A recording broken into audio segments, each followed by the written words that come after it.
Pecco Bagnaia confirme qu'il est l'homme fort de Ducati et du championnat. D'ailleurs, Ducati continue d'écraser la concurrence. Quand c'est pas Pramac qui domine aux côtés du team officiel, c'est le team VR46 avec en l'occurrence un Bezzecchi au top de sa forme. Pour Honda et Marc Marquez, la malédiction continue. Fabio Quartararo passe du chaud au froid. Un week-end à oublier pour Johann Zarco. Bref, on fait le débrief du Grand Prix des Pays-Bas de suite ensemble. N'oubliez pas de vous abonner, de liker la vidéo. Merci du fond du cœur à tous ceux qui me soutiennent. Jingle.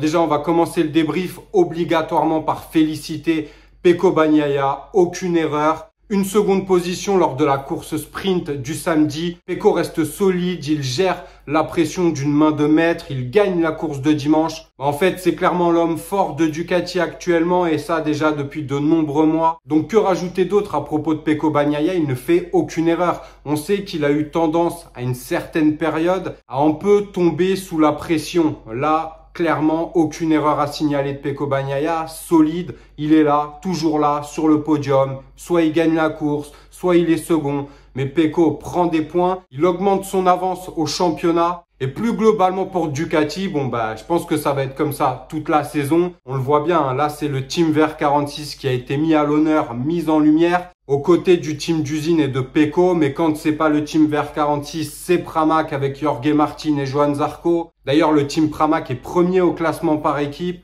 Donc tout roule, tout va bien pour Ducati. Il donne des sueurs froides à tous les autres constructeurs, que ce soit KTM ou Aprilia. Bien évidemment, ils sont beaucoup plus en forme que les constructeurs japonais, on va en reparler. On va reparler de Marc Marquez, du pauvre Fabio Quartararo, de Johann Zarco. Enfin bref, en ce qui concerne Ducati, grand coup de chapeau à Marco Bezzecchi qui déjà avait pris la pole, puis gagne la course sprint, fait podium et remporte la seconde position sur la course de dimanche. Bezzecchi prouve qu'il est un pilote de talent, d'un pilote d'avenir. Et encore une fois, Ducati ne va pas savoir où donner la tête tellement ils ont des pilotes et tellement surtout leur moto est performante. Après, si on parle du team d'usine, c'est compliqué, c'est laborieux pour Enea Bastianini. Le pauvre, on sait qu'il a loupé quasiment toute la première partie de saison. Là, il rame pour rattraper le retard. Et malheureusement pour lui, il va y avoir la période, là, les vacances d'été pour les pilotes. Je pense que Enea aurait aimé lui enchaîner les courses, contrairement aux autres pilotes qui ont besoin d'avoir un peu de repos parce que beaucoup sont blessés. Mais Enea Bastianini, ça tombe mal un peu cette trêve parce que je pense qu'il a besoin d'enchaîner, besoin de se mettre dans le rythme et c'est compliqué pour Enea. Quoi qu'il en soit, Enea Bastianini est quand même confirmé pour la saison prochaine. On parle beaucoup d'un possible changement, mais sur 2024, Enea Bastianini, selon toute vraisemblance, sera encore le coéquipier de Pecco Bagnaia. Bon, avant de parler de Fabio Quartararo, de Marc Marquez, de Johann Zarco, on peut aussi féliciter Aleix Espargaro, qui s'attribue la 3e position lors de la course de dimanche, grâce à un malheureux Brad Binder qui sur les 2 courses est déclassé pour avoir mordu la ligne. Alors sur la course du sprint, on en reparlera, ça a bénéficié à Fabio Quartararo. Et sur la course de dimanche, c'est Aleix Espargaro qui s'empare de la 3e position pour cette erreur qui ne ressemble pas à Brad Binder. D'ailleurs, il a dû subir la pression dans le dernier tour en plus. Et sur les 2 courses, faire la même erreur, ça ressemble pas à Brad, mais ça a été le cas. Donc il a perdu 2 fois sur les 2 courses. La 3e position, donc 2 podiums en moins pour Brad et c'est dommage. En tout cas, Aleix fait quand même un superbe week-end avec une 5e position sur la course sprint. Lui aussi bénéficie sur la course sprint de l'erreur de Brad Binder. Et il en bénéficie à nouveau, même s'il a quand même mérité ce podium, Aleix, parce qu'il fait quand même une très belle course. Mais voilà, Brad, c'était pas son week-end. Alors, il y en a un autre que j'aimerais mettre en lumière qu'on n'a pas beaucoup vu, c'est Augusto Fernandez qui est quand même passé de la 20e position au top 10. Donc quand même plutôt une belle course. Après, il faut quand même avouer aussi que de nombreux pilotes n'ont pas terminé la course. Ça a été le cas de Miguel Oliveira, Iker Lecuona, Gian Antonio, Maverick Viñales, Fabio Quartararo, Johann Zarco, Enea Bastianini, Jack Miller. Donc bon, il a fait P20 jusqu'à la P10, mais bien aidé quand même par tous ces pilotes qui n'ont pas fini la course. Bon, Jorge Martin qui était sur une dynamique explosive. Bon là, il fait 6e position sur la sprint, 5e position sur la course de dimanche. C'est loin d'être catastrophique, c'est même très bien. Donc il continue à prendre des points et à quand même montrer qu'il est un pilote à fort potentiel. C'est pas le week-end rêvé pour Pramac, mais Jorge Martin quand même met des gros points. Bon alors maintenant on va passer au cas Marc Marquez. On viendra à nos deux pilotes français juste après, mais alors Marc Marquez a totalement lâché la barre. Et franchement, on lui en voudra pas vu tous les risques qu'il prend, toutes les chutes. La chute aussi, alors ça ressemble pas à Marc, où il tape dans l'arrière d'Enea Bastianini. Une erreur de concentration, de vigilance, ça ressemble pas à Marc, mais on l'a vu dès le début des essais, dès la journée de vendredi. Marc ne voulait plus pousser, Marc ne voulait plus prendre de risques. Et clairement, il a raison, parce que si c'est pour finir en lambeaux, en morceaux, totalement découpé, ça ne sert strictement à rien. La machine n'est pas au niveau et tout donner pour se blesser, voire pire, ça n'a aucun intérêt pour Marc. Donc, il a clairement baissé les bras. Il est au fond du trou. Il l'a dit lui-même, c'est le pire moment de toute sa carrière. Il n'y arrive pas et de toute façon, aucun pilote Honda n'y arrive malgré quand même Nakagami qui fait 8e position. Bon, on l'a dit quand même, beaucoup de chutes sur la course de dimanche. Donc, il est quand même dans le top 10, Nakagami, avec une moto très compliquée.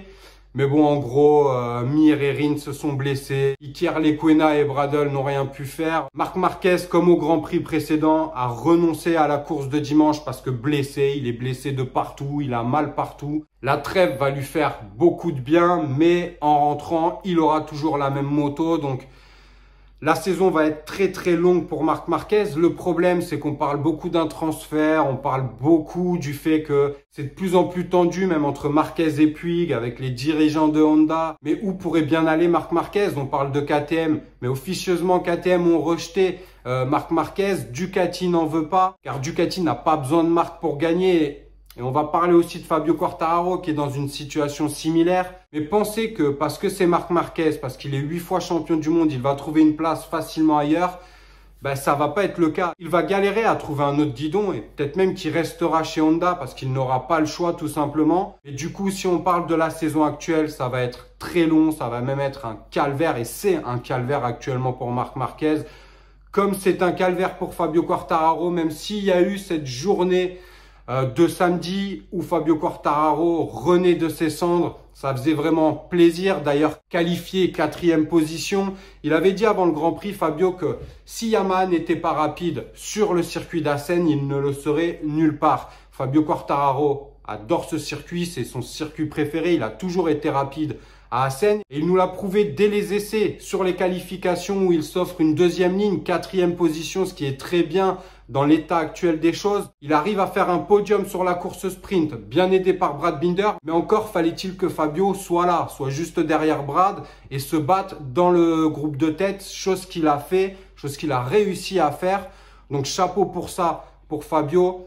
Mais évidemment, ça n'efface pas tous les problèmes, ça n'enlève pas tous les problèmes qu'a Yamaha actuellement et qu'a Fabio Quartararo avec son package, avec sa moto, avec son matériel d'un autre temps. D'ailleurs, sur la course de dimanche, malheureusement, Fabio Quartararo, dès le début de la course, 3 ou 4e tour, emmène Johann Zarco dans sa chute. Donc, ça devait bien finir par arriver un jour ou l'autre, hein, les deux Français qui s'emmènent dans une chute. Bon, c'est fait. Johann Zarco, très classe jusqu'au bout, où il prend des nouvelles de Fabio, il va, il le relève. Enfin bref, c'est du Johann tout craché. Mais du coup, 0 point pour les deux. C'est dommage pour Johann Zarco qui loupe totalement son week-end. Il arrive 13e, il me semble, sur la course sprint ou mauvais choix de pneus. Et sur la course de dimanche, il est balayé par la chute de Fabio Quartararo. Donc, week-end à oublier pour Johann Zarco. Mais après, c'est pas la catastrophe pour lui, hein. Il est sur une très bonne machine, Ducati, dans un team expérimenté qui bénéficie du top du matériel, quasiment comme le team usine. Johann Zarco est bien dans sa tête, donc ça n'aura aucune conséquence. Maintenant, il a dit qu'il attendait aussi la réponse des dirigeants de Ducati quant à sa prolongation ou non. Il l'attend courant du mois de juillet. Espérons que les dirigeants de Ducati vont le prolonger parce que là encore, c'est le chemin que ça prend, mais c'est loin d'être fait. Beaucoup de pilotes veulent le guidon Ducati. Beaucoup de pilotes lorgnent le guidon de Johann Zarco. Donc, c'est pas fait encore. On va croiser les doigts en espérant que Ducati prolonge très rapidement Johann Zarco pour la saison 2024. C'était pas un Grand Prix extraordinaire. La course de samedi nous a tenu en haleine parce qu'il y avait Fabio Quartararo. Ça, c'était cool de le revoir aux avant-postes. Vraiment très appréciable de le voir sur le podium, enfin. Mais après, j'ai pas vu un énorme spectacle. C'est d'ailleurs même pour moi le Grand Prix où je me suis le moins régalé. La course de dimanche, très peu de dépassements. Tout le monde a suivi. Bon voilà, c'était pas la course de l'année, c'était pas le Grand Prix de l'année. Mais quand même, ça a fait du bien de voir Fabio Quartararo à nouveau sur le podium. Malheureusement, pas Johann Zarco à l'arrivée de la course de dimanche et hors du top 10 sur la course de samedi. Mais ce qu'on apprend et ce qui n'est pas étonnant, c'est que Ducati continue de confirmer son hégémonie et va continuer tout au long de la saison. Il faut espérer que les autres constructeurs mettent les bouchées doubles pour rattraper, pour pouvoir rivaliser avec Ducati. En plus du fait qu'ils aient 8 motos, on sait que les constructeurs japonais ont énormément de retard, donc on ne peut pas compter sur eux pour rivaliser. KTM fait tout pour ça et d'ailleurs ils ont quand même vraiment amélioré leur machine. Aprilia est là aussi, même s'ils sont un peu en retrait par rapport à Ducati et même un peu à KTM. Et même si globalement cette saison on se régale quand même un peu plus que la saison dernière au niveau du spectacle, ce serait bien aussi pour le suspense que les autres constructeurs commencent à se rapprocher véritablement de Ducati. Cette saison, ça va être très compliqué, même si KTM et Aprilia continuent de travailler. Bon, pour les constructeurs japonais, ils travaillent, mais on ne sait pas où ça va les mener. D'ailleurs, on ne sait même pas s'ils seront là encore la saison prochaine. Ce serait vraiment bien que les autres constructeurs puissent vraiment, véritablement titiller les pilotes Ducati. Après, ça n'enlève rien au travail de Ducati parce que forcément, ça crée un peu de jalousie, ça crée des tensions de toujours voir Ducati sur le devant comme ça. Mais ils ont travaillé fort, énormément pour arriver à ce niveau-là. Toutes les années où c'était les constructeurs japonais, toute cette ère énorme de décennies entières où les constructeurs japonais dominaient, je voyais pas une telle crispation par rapport aux constructeurs japonais. Pour moi, Ducati l'a clairement mérité. Ils ont joué avec les règles qu'on leur a données. Ils ont bien fait. Ils ont un ingénieur, un chef ingénieur extraordinaire qui est Gigi Dall'Igna. Et si le développement de la machine en est là aujourd'hui, il y est clairement pour beaucoup. Gigi Dall'Igna est un phénomène. Il travaille avec créativité, avec précision, avec talent, avec ingéniosité. Il est très fort. Il a gagné partout où il est passé, même hors du MotoGP, hein, Superbike, Supersport. Il a gagné partout.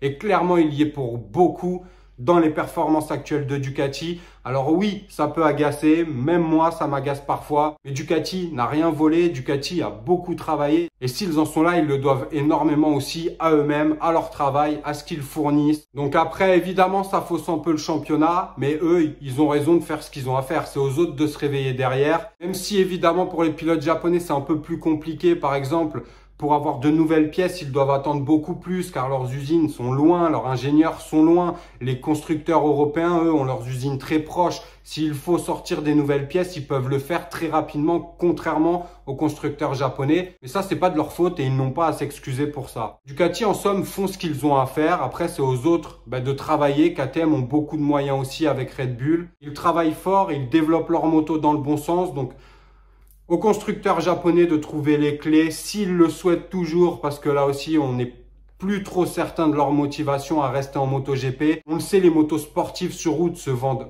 beaucoup moins bien à cause de tout un tas d'éléments, hein. Beaucoup de radars, beaucoup de contrôle. Vous me direz, c'est pareil pour Ducati, mais non. Ducati a choisi de développer ses motos sportives sous un autre prisme. Ducati a adopté la stratégie de Ferrari où tu vas acheter la moto parce que c'est un objet d'art, parce que limite c'est un objet de collection, parce qu'elle est magnifique, elle a un bruit magnifique. Les Japonais, eux, ont eu une stratégie bien différente par rapport à leurs sportifs. Donc Ducati ne souffre pas d'un manque de vente alors que les constructeurs japonais souffrent d'un manque de vente de leurs motos sportives. Donc c'est pas vraiment la même situation, mais enfin bref, on a fini le débrief du Grand Prix des Pays-Bas. N'hésitez pas à vous abonner, à liker la vidéo. Donnez-moi vos avis sur le Grand Prix des Pays-Bas, sur la situation de Marc Marquez, de Fabio. C'est toujours un plaisir d'échanger avec vous. On reste connecté sur Vincent IGP, on s'abonne, on like la vidéo. Merci du fond du cœur à tous ceux qui me soutiennent. Prenez soin de vous, de vos proches, c'est le plus important. À vendredi, ciao.